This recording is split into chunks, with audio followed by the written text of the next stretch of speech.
Assalamualaikum warahmatullahi wabarakatuh. Halo anak-anak, bagaimana kabarnya? Ya, semoga kalian semuanya baik-baik saja. Baik, berjumpa lagi dengan Bapak Guru Lim.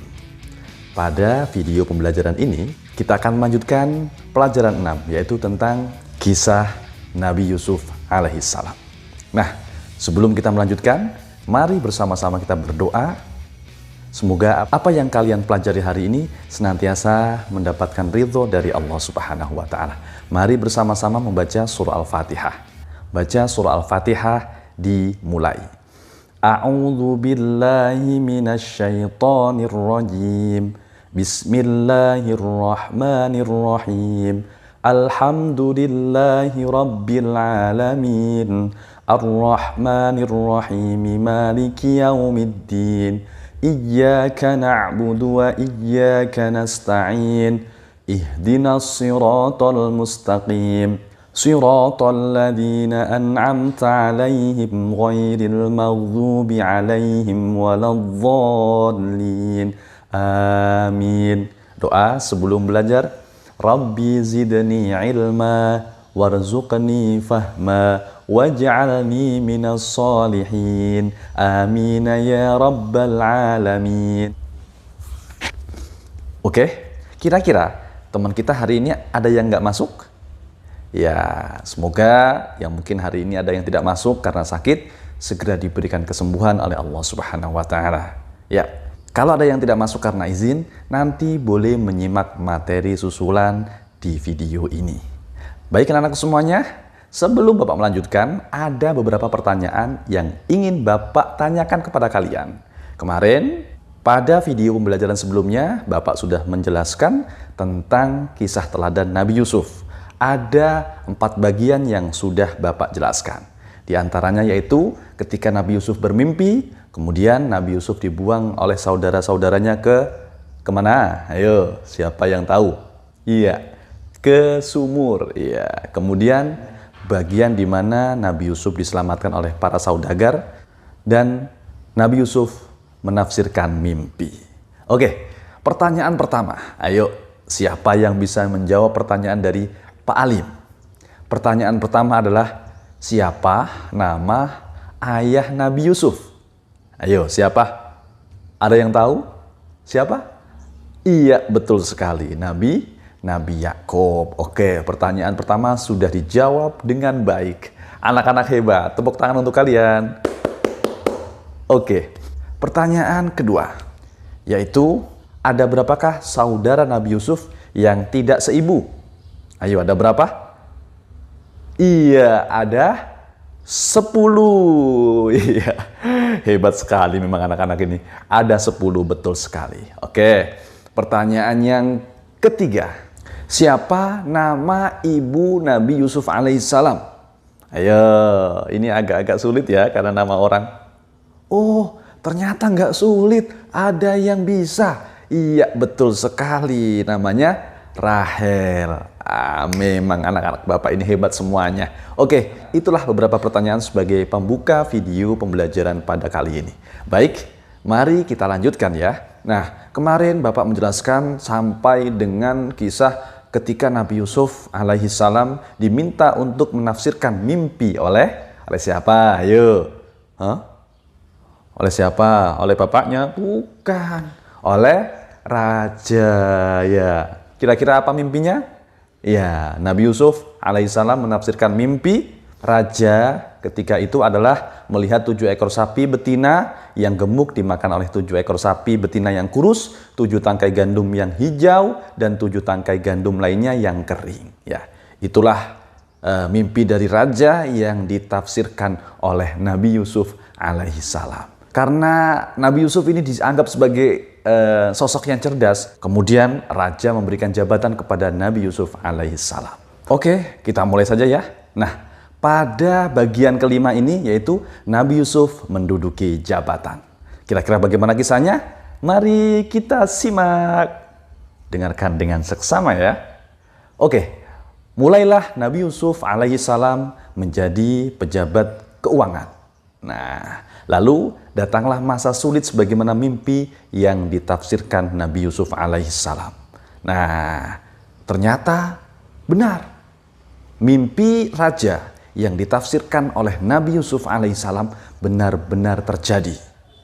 Orang mulai memburu bahan makanan dan berduyun-duyun datang ke gudang makanan yang disediakan kerajaan. Nah, oke ya.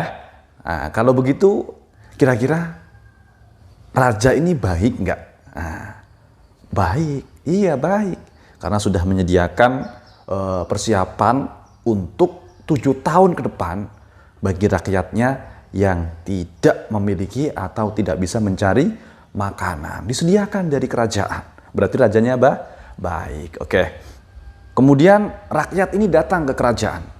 Nah, tampaknya di antara rakyat yang datang ini ada saudara Nabi Yusuf. Yang dulu, yang kemarin Bapak sempat ceritakan, mereka membuang Nabi Yusuf. Mereka juga ikut nimbrung ya bahasanya. Ikut antri, ikut antrian sembako ini yang mau diberikan oleh sang raja. Tetapi mereka sudah tidak mengenali lagi Nabi Yusuf. Karena sudah begitu lama ya, Nabi Yusuf sudah berubah menjadi seseorang yang tampan, berwibawa, apalagi menduduki jabatan. Tetapi Nabi Yusuf tidak lupa kepada saudara-saudaranya. Nabi Yusuf tetap mengenali saudara-saudaranya. Nah, saudara-saudaranya ini mengira Nabi Yusuf dulu ketika dibuang di sumur itu sudah meninggal dunia. Tapi ternyata tidak demikian. Kemudian dari sinilah mulai Nabi Yusuf mendekati mereka. Ya, apa tujuannya? Ya, silakan disimak kisahnya. Kemudian Nabi Yusuf mendekati mereka dan bertanya tentang asal-usul daerah dan keluarga mereka. Mereka menjelaskan semuanya. Ya, Yusuf bertanya, kenapa saudara kalian yang kecil yang bernama Bunyamin itu tidak ikut ke sini? Untuk besok bawalah dia, atau kalian tidak akan mendapatkan bahan makanan seperti hari ini. Nabi Yusuf belum mengungkap jati diri sebenarnya. Hanya saja mungkin dari pernyataan itu membuat saudara Nabi Yusuf ini juga kaget, loh. Kok kenal dengan saudara kami yang bernama Bunyamin begitu. Tetapi saudaranya belum berpikir bahwa itu adalah Nabi Yusuf alaihissalam. Kemudian fase selanjutnya yaitu bagian ke-6. Bunyamin datang ke istana. Nah, ketika saudara-saudara Yusuf kembali ke rumah, diceritakanlah kepada ayah mereka tentang pertemuan dengan pejabat tinggi kerajaan yang meminta Bunyamin ikut dalam perjalanan yang akan datang. Tentu saja sang ayah khawatir, ayah trauma, karena sudah pernah kehilangan sosok anak yang sangat dicintainya. Jangan sampai kejadian ini terjadi kedua kalinya. Tetapi ayah tidak bisa berbuat apa-apa, karena ini berurusan dengan sesuatu yang sangat penting, yaitu makanan. Saat itu bahan makanan langka. Saat itu bahan makanan susah sekali didapatkan kecuali makanan yang sudah disediakan oleh pihak kerajaan. Karena itulah ayah Nabi Yusuf terpaksa mengizinkan Bunyamin ini ikut bersama saudara-saudara Nabi Yusuf untuk pergi ke istana. Pada saat itu kondisi ayah Nabi Yusuf, yakni Nabi Yakub alaihissalam, sudah semakin tua. Beliau kehilangan penglihatan karena saking seringnya menangisi sosok Nabi Yusuf alaihissalam yang disangkanya telah meninggal dunia. Masya Allah ya, cinta orang tua itu begitu dalam kepada anak-anaknya. Menangisi kepergian Yusuf sampai matanya tidak bisa melihat. Para putra Yakub kini datang kembali ke kerajaan dengan membawa Bunyamin. Di tengah kesibukan menumpuk bahan makanan, Yusuf secara diam-diam menghampiri Bunyamin dan membisikinya. Nah, Nabi Yusuf ini punya cara, punya trik tersendiri ya untuk. Nah, Nabi Yusuf kemudian mendekati Bunyamin, berbisik kepada Bunyamin, "Wahai Bunyamin, sesungguhnya aku adalah saudaramu Yusuf. Allah telah melindungiku dan memberiku kekuatan. Nanti aku akan menyusun sebuah rencana agar engkau bisa tinggal di kerajaan ini. Ini adalah rencana yang direncanakan oleh Nabi Yusuf agar si Bunyamin ini bisa tinggal di istana. Kira-kira apa rencananya? Oke, rencananya adalah Yusuf kemudian secara bersembunyi memasukkan gelas emas milik kerajaan ke dalam karung milik Bunyamin. Ketika mereka akan meninggalkan istana kerajaan, tiba-tiba pengawal istana mengumumkan terjadi pencurian piala. Pengawal istana memeriksa satu-satu. Orang yang datang ini diperiksa satu-satu. Apakah mereka yang mencuri piala yang ada di istana tersebut? Padahal ini adalah salah satu rencana dari Nabi Yusuf alaihissalam.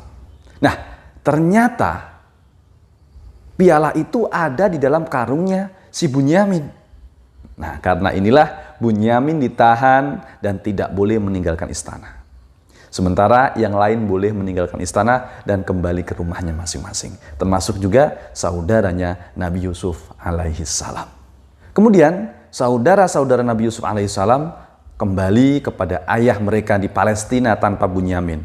Mereka mengabarkan apa yang telah terjadi.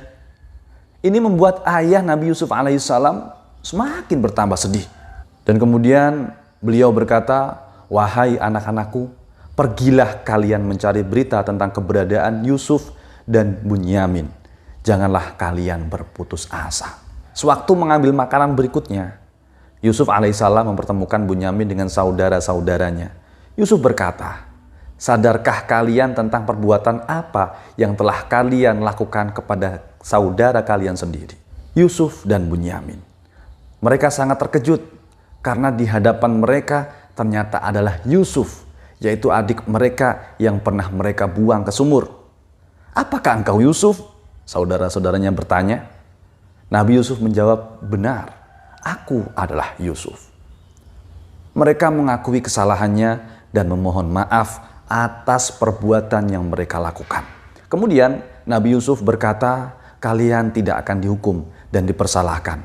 Aku mohon kepada Allah Subhanahu wa Ta'ala ampunan dan rahmat bagi kalian, dan Allah lah Maha Penyayang." Setelah menanyakan keadaan ayahnya, Yusuf alaihissalam kemudian mengirim jubah supaya diusapkan ke wajah ayahnya sembari meminta agar ayahnya segera diajak menuju istana. Itu fase yang ketujuh atau bagian yang ketujuh. Kemudian bagian yang kedelapan atau bagian yang terakhir adalah Nabi Yusuf kembali bersatu dengan keluarganya. Sebelum sampai ke rumah, ayah berkata bahwa sesungguhnya aku telah mencium keberadaan Yusuf yang masih hidup. Maka benarlah ketika mereka tiba, jubah Yusuf diusapkan kepada wajah sang ayah, dan karena itulah Allah Subhanahu wa Ta'ala mengizinkan penglihatan sang ayah pulih kembali. Kemudian saudara-saudara Yusuf alaihissalam dan ayahnya segera berangkat menuju Mesir. Nabi Yusuf alaihissalam menyambut kedatangan keluarganya. Nabi Yusuf langsung duduk di samping ayahnya. Setelah sekian lama berpisah, seluruh keluarga Nabi Yusuf diminta tinggal di istana. Kemudian Nabi Yusuf mengatakan, "Inilah mimpiku sewaktu masih kecil dulu. Melihat 11 bintang, matahari, dan bulan bersujud kepada aku. Allah Subhanahu wa Ta'ala mewujudkannya dengan banyak kebaikan kepadaku dan membebaskanku dari penjara serta mempertemukan kita kembali." Itulah anak-anakku sekalian, kisah keteladanan Nabi Yusuf alaihissalam. Kira-kira apa keteladanan yang dapat kita ambil dari kisah ini? Banyak sekali. Ya, diantaranya adalah Nabi Yusuf bukan sosok pendendam. Terbukti ketika saudara-saudaranya bersalah karena sudah melemparnya ke dalam sumur, tapi Nabi Yusuf tidak mendendam sama sekali. Hendaknya kita haruslah bisa mencontoh apa yang telah dilakukan oleh Nabi Yusuf alaihissalam. Yaitu menjadi apa? Menjadi pribadi, menjadi sosok yang pemaaf. Baik anak-anakku sekalian, demikian video pembelajaran kedua ini. Semoga kita bisa mengambil hikmah dari kisah Nabi Yusuf alaihissalam. Oke, karena video pembelajaran telah paripurna, telah selesai, mari bersama-sama kita membaca doa kafaratul majlis. Subhanakallahumma wa bihamdik, asyhadu an la ilaha illa anta, astaghfiruka wa atubu ilaik. Sebelum Bapak tutup, nanti Bapak meminta agar kalian meringkas, merangkum kisah dari awal. Kisah Nabi Yusuf alaihissalam. Dirangkum saja, tidak ditulis semuanya, tapi dirangkum saja. Ada pada buku paket, kalian lihat di sana kisah tentang Nabi Yusuf alaihissalam. Ya, halaman 72. Kalian buka, kalian rangkum kisahnya di setiap bagian. Misalnya bagian pertama, misalnya menjelaskan tentang Nabi Yusuf alaihissalam diberikan ilmu berupa tafsir mimpi itu, dirangkum saja, diambil pokok bahasanya saja, tidak usah ditulis semuanya. Dan sampai dengan bagian ke-8. Nanti silakan disetorkan ke Bapak akan koreksi, kemudian Bapak akan kembalikan, dan tentunya sudah Bapak nilai. Ya, itu yang bisa Bapak sampaikan. Terima kasih sudah menjadi pendengar yang baik. Assalamualaikum warahmatullahi wabarakatuh.